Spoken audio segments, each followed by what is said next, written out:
कर्मण्येवाधिकारस्ते मा फलेषु कदाचन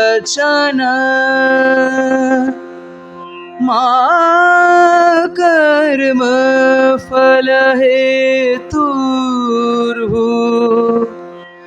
मा ते सङ्गस्व कर्मणि।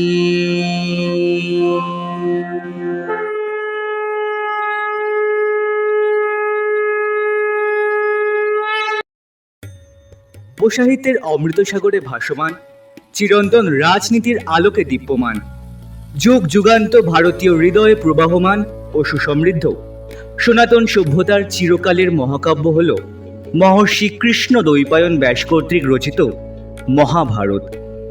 সেই মহাকাব্যে ছত্রে ছত্রে ঘটে যাওয়া কিছু জানা অজানা ঘটনাগুলিকে উৎসাহী শ্রোতাদের কাছে পরিবেশন করতে হাজির হয়েছে গল্পের আড্ডাখানা। মহাভারতের কাহিনীটি মূলত পাণ্ডব কৌরব দ্বন্দ্বের বর্ণনায় পরিপূর্ণ। পাণ্ডবদের দ্বারা স্থাপিত ইন্দ্রপ্রস্থ নগরে যুধিষ্ঠিরের রাজ্যাভিষেক ও সার্বভৌমত্ব প্রমাণ করতে রাজসূয় যজ্ঞের আয়োজন করা হয়, যেখানে কৌরবরাও উপস্থিত হন। কৌরবরা সেখানে নানাভাবে অপমানিত হন এবং সেই অপমানের প্রতিশোধ নিতে মামা শকুনির প্ররোচনায় দুর্যোধন একটি দ্যুতক্রিয়ার আয়োজন করে যুধিষ্ঠিরকে আহ্বান জানান। এই দ্যুতক্রিয়ার কৌরবদের চক্রান্তে পাণ্ডবরা তাদের রাজ্য ও স্ত্রী দ্রৌপদীকে হারিয়ে সর্বশান্ত হয়ে পড়লে পাণ্ডবদের 12 বছরের বনবাস ও 1 বছরের অজ্ঞাতবাস দেওয়া হয়।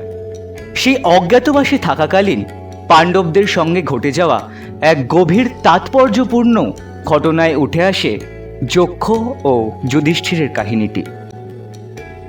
পাণ্ডবদের বনবাস চলাকালীন তারা নানান স্থানে ছদ্মবেশে ঘুরে বেড়াতেন, যাতে দুরাচারী দুর্যোধন বা তার গুপ্তচরেরা পাণ্ডবদের খোঁজ না পেয়ে যায়। এমনই একদিন পাণ্ডবগণ সস্ত্রীক বনে বিচরণ করছিলেন। হঠাৎই পাঞ্চালী খুবই তৃষ্ণা কাতর হয়ে পড়েন। আশেপাশে কোথাও জল না পেলে যুধিষ্ঠির তার কনিষ্ঠ ভ্রাতাকে আদেশ দেন, হে নকুল, এই বনের কাছাকাছি নিশ্চয়ই কোনো পুষ্করিণী থাকবে, তুমি শীঘ্রই খোঁজ নাও। জ্যেষ্ঠ ভ্রাতার আদেশ পেয়ে যথারীতি নকুল জলের সন্ধানের উদ্দেশ্যে রওনা দিলেন এবং বাকি 4 ভাই দ্রৌপদী সহ এক বিরাট বটগাছের নিচে বিশ্রামের জন্য বসলেন। এদিকে দীর্ঘক্ষণ ধরে জলের সন্ধান করতে করতে নকুল হঠাৎই এক সুন্দর পুষ্করিণী সন্ধান পান এবং নিজেরও তৃষ্ণা নিবারণের জন্য তিনি সেই পুষ্করিণীর স্বচ্ছ জল পান করতে আগ্রহী হন। হঠাৎই তখন তিনি এক আকাশবাণী শুনতে পান।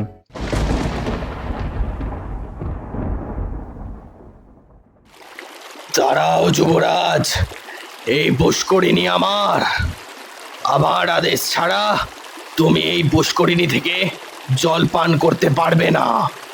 তুমি তখনই জল পান করতে পারবে যদি তুমি আমার প্রশ্নের উত্তর দাও।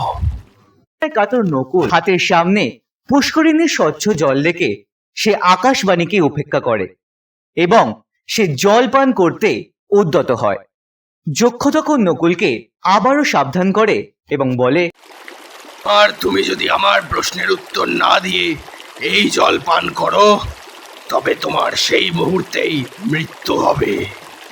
হে অদৃশ্য আত্মা, তুমি যেই হও, তুমি হয়তো জানো না আমার আসল পরিচয়। আমি পাণ্ডুপুত্র নকুল। আমিও দেখব যে তোমার এই পুষ্করিণীর জল পান করলে আমার কিভাবে মৃত্যু হয়। এই কথা বলে নকুল সেই পুষ্করিণীর জল পান করে এবং তৎক্ষণাৎ তার মৃত্যু হয়।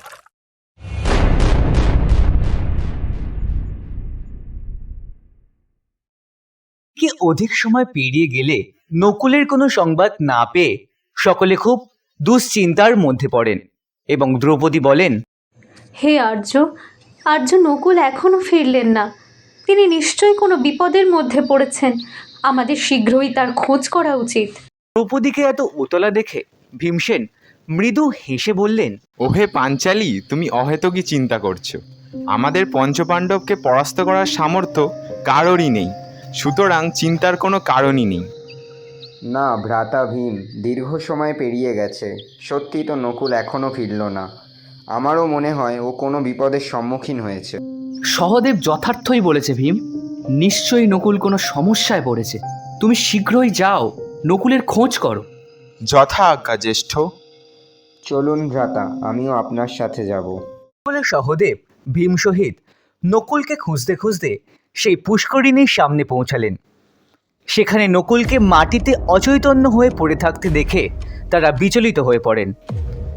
ভীমসেন অত্যন্ত ক্রোধিত হয়ে যান এবং বলেন, আমার ভাইয়ের মৃত্যুর জন্য কে দায়ী? কার এত বড় দুঃসাহস? এই বলা মাত্রই তিনি আরও এক ভয়ানক আর্তনাদ শুনতে পেলেন।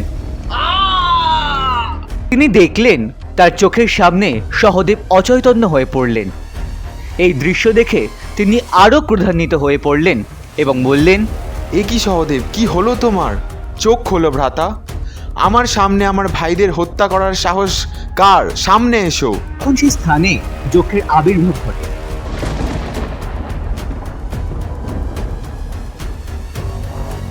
তবে তুমিই আমার ভ্রাতাদের হত্যাকারী। আর যদি তুমিও আমার প্রশ্নের উত্তর না দিয়ে জোরপূর্বক আমার জলাশয়ের জল পান করো, তবে তোমারও এই প্রকার মৃত্যু ঘটবে। ওহে যক্ষ, প্রথমে আমি জল পান করে এটি প্রমাণ করব যে এই জলের উপর তোমার কোনো অধিকার নেই, তারপর তোমাকে এদের হত্যার দণ্ড দেব। ফলে ভীমও সেই জলাশয়ের জল পান করে এবং তার গলায় অসম্ভব পীড়া হয় ও ভীম সঙ্গে সঙ্গে প্রাণ হারান। হে মহারাজ, আমার মন বলছে আর্যপুত্রগণেরা নিশ্চয়ই কোনো দুর্ঘটনার সম্মুখীন হয়েছেন, যার জন্য তাদের আসতে এত বিলম্ব হচ্ছে। যথার্থই বলেছে জ্যেষ্ঠ, অবশ্যই কোনো ভয়ঙ্কর বিপদ উপস্থিত হয়েছে। আমি গিয়ে দেখছি, আপনি এই স্থানেই পাঞ্চালীর রক্ষা করুন। আমরা তিনজনেই কি যেতে পারি না আর্য? না পাঞ্চালী, আমরা জানি না ওই স্থানে কি প্রকারের বিপদ রয়েছে। তুমি আর জ্যেষ্ঠ এই স্থানেই অপেক্ষা করো। অর্জুন তার গান্ডীব নিয়ে সেই স্থানে উপস্থিত হলেন। আমি জানি আমার ভ্রাতাদের প্রাণ নিশ্চয়ই কোনো মায়াবী হরণ করেছে। হে মায়াবী, তুমি যেই হও না কেন, আমার সম্মুখে উপস্থিত হও, নইলে আমি এক্ষুনি তোমার প্রাণ হরণ করব। এদের আমি হত্যা করেছি দ্রোণ শিষ্য। কি ক্ষতি করেছিল এরা তোমার? এই সরোবর আমার অর্জুন, আর এই দুজন আমার বাধা দেওয়া সত্ত্বেও আমার সরোবরের জল পান করেছে। ওরা তৃষ্ণার্ত ছিল, দুষ্ট। তৃষ্ণার্ত হওয়ার অর্থ এই নয় যে তুমি অন্যের জল ছিনিয়ে নিতে পারো। যদি তোমারও জল চাই, তবে আমার প্রশ্নের উত্তর দাও প্রথমে, তারপর তুমি জল পান করবে। আর আমার কথাকে উপেক্ষা করে যদি তুমি জল পান করো, তবে তোমারও মৃত্যু ঘটবে। জল ও বায়ুর উপর প্রত্যেক প্রাণীরই অধিকার থাকে, তাই আমি এই সরোবরের উপর তোমার অধিকার স্বীকার করি না। তাই আমি এই জল পান করবই, দেখি তুমি আমায় কেমন ভাবে আটকাও। এই বলে অর্জুন সেই সরোবর থেকে জল পান করে ও মৃত্যুবরণ করেন।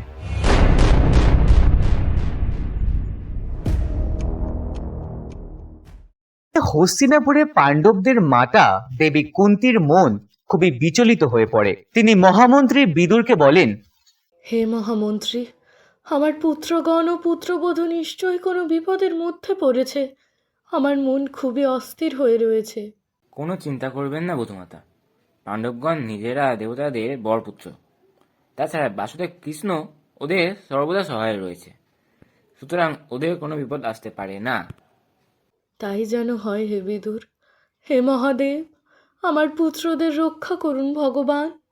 কুল সহদেব, ভীম, অর্জুন কেউই দীর্ঘ সময় ফিরলেন না দেখে যুধিষ্ঠির দ্রৌপদীকে বললেন, যদি কোনো মানুষ হতো তাহলে ভীম আর অর্জুনকে অধিক সময় আটকে রাখতে পারতো না। আমাকে যেতে হবে।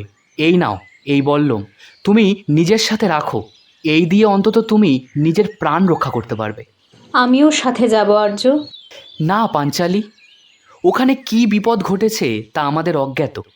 তাছাড়া বাসুদেব যে ন্যায়ের মশাল জ্বালিয়েছেন তার অগ্নি তুমি। ন্যায় স্থাপনের পূর্বে তোমার জীবন নির্বাপিত হতে পারে না। যদি আমরা ভ্রাতারা কেউ জীবিত না ফিরি তবে তুমি দ্বারকায় চলে যেও। বাসুদেব তোমায় মার্গ প্রদর্শন করবেন।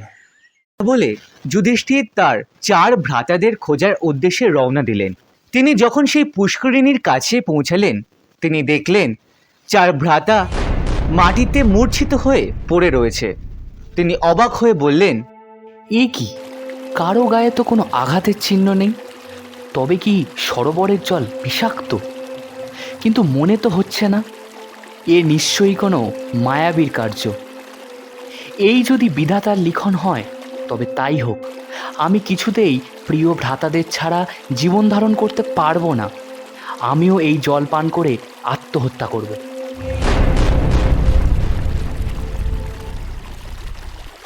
দাঁড়াও যুধিষ্ঠির, জল পান করার পূর্বে আমার প্রশ্নের উত্তর দাও। দয়া করে আমায় বলুন যে আপনি রুদ্র, বসু অথবা যক্ষ দেবতাদের মধ্যে কে হন? আমি যক্ষ, আর আমি তোমার এই তেজস্বী ভাইদের মৃত্যুদণ্ড দিয়েছি। আমি বহুবার বাধা দিয়েছিলাম যে আমার প্রশ্নের উত্তর না দিয়ে জল পান করলে তোমাদের মৃত্যু ঘটবে, কিন্তু তারা আমার কথা অমান্য করেছে, তাই তাদের মৃত্যু হয়েছে। না তো এই পুষ্করিণী আপনি নির্মাণ করেছেন, না তো এই জল আপনি সৃষ্টি করেছেন। তার ওপর আপনার অধিকার কী রূপে হতে পারে যক্ষরাজ? আর জল সংগ্রহ করা কোনো অপরাধ নয় যক্ষরাজ। তবে আপনি কী রূপে আমার ভ্রাতাদের দণ্ড দিলেন? ন্যায় আর ধর্ম দুই এটা বলে যে আপনাকে আমার ভ্রাতাদের প্রাণদান করতে হবে। অসম্ভব। কিন্তু যদি তুমি আমার প্রশ্নের উত্তর দিয়ে আমায় সন্তুষ্ট করতে পারো তবে আমি তোমার কোনো এক ভ্রাতাকে জীবন দান দেব।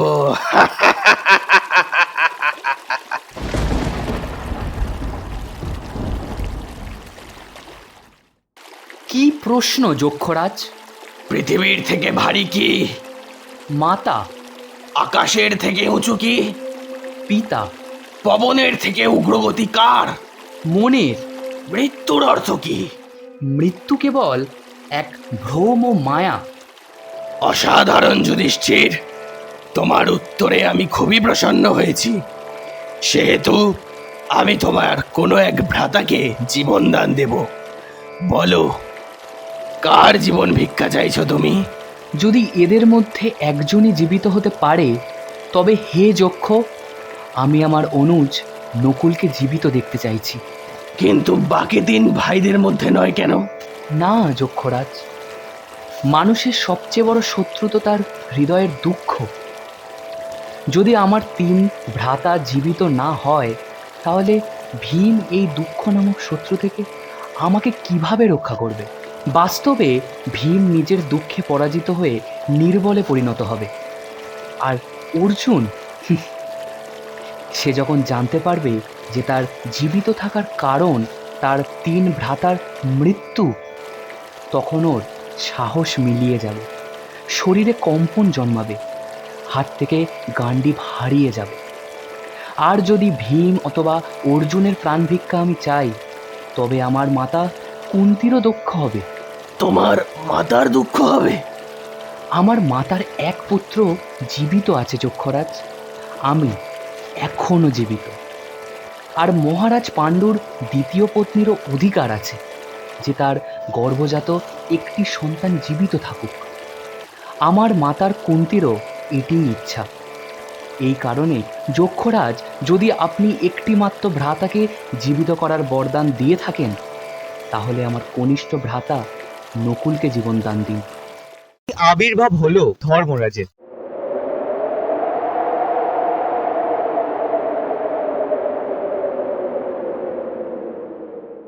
পুত্র যুধিষ্ঠির, আমি প্রসন্ন হয়েছি।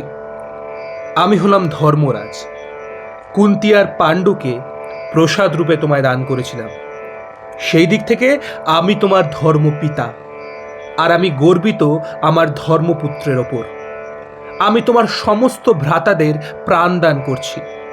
তোমাদের মঙ্গল হোক এবং আমি আশীর্বাদ করছি তোমাদের জীবনে আগত সমস্ত বাধা বিপত্তি তোমরা উত্তীর্ণ করবে। অবশেষে ধর্মরাজের আশীর্বাদে বাকি 4 জন পাণ্ডব প্রাণ ফিরে পেলেন এবং পানীয় জল সহিত তারা দ্রৌপদীর কাছে ফিরে গেলেন।